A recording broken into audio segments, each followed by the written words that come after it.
Malý kluk, tak v kostele kněz říkal, že nám poví příběh biblický o velrybě a Jonášovi.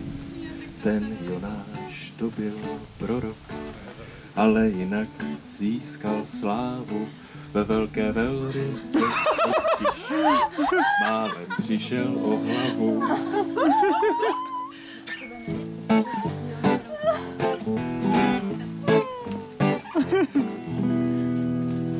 Jonáš to byl prorok, nezmouřel ani za rok. Jonáš to byl prorok,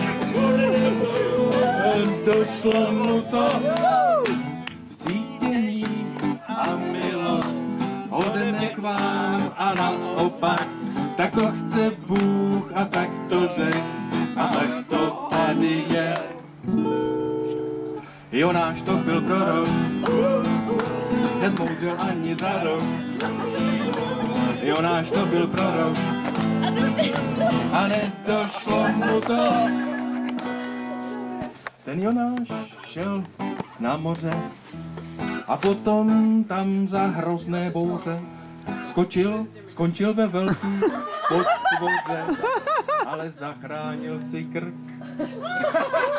Jonáš to byl prorok, nezmouřil ani za rok. Jak víte, neměl nárok a nedošlo mu to.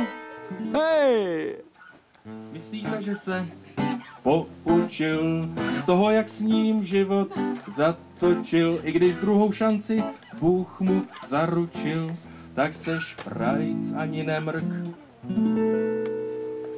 Jonáš to byl prorok, nezmouřil ani za rok.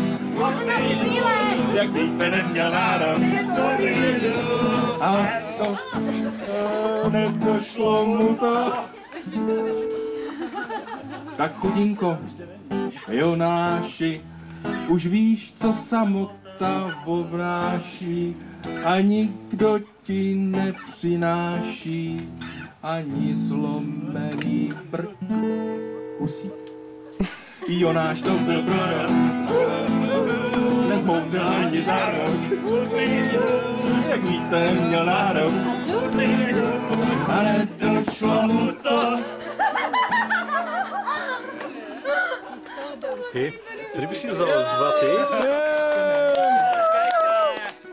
Co bych si vzal 2 sítka, jak vypadá mouka? Nebudete si možná nikdy hrát na mořeplavce.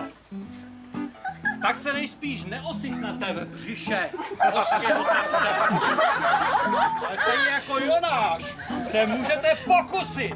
Vždyť všichni z vás zaslouží si druhou šanci mít. Cítění a milost ode mě k vám a naopak. Tak to chce Bůh a tak to řek a o to tady jde. A všichni. A Jonáš to byl prorok, nezmouřil za rok.